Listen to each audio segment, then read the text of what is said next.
Nakalatag na ang plano ng pamahalaan para palawigin at dagdagan ang mga international airports sa bansa. Sa taunang Presidential Forum ng FOCAP, sinabi ni Pangulong Aquino ang tinatarget na bilang ng mga turista ng Pilipinas.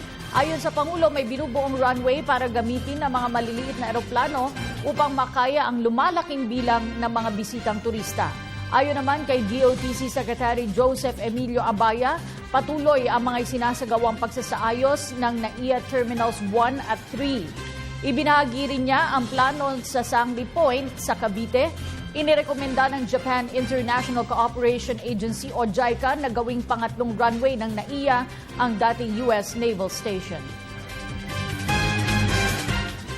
A new runway, no?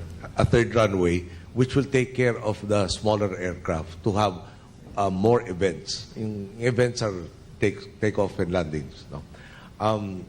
There is an ongoing study to address the needs, future needs. So, we started out, for instance, tourist arrivals, 3 million. We're doing about 5 million this year. We think we will have, by 2016, 10 million tourist arrivals. They have to be able to be accommodated.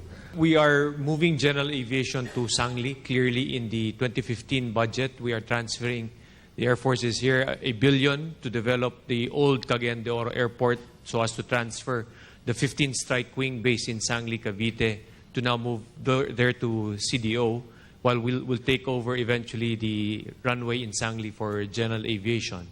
We are master planning Clark. A terminal is being built there.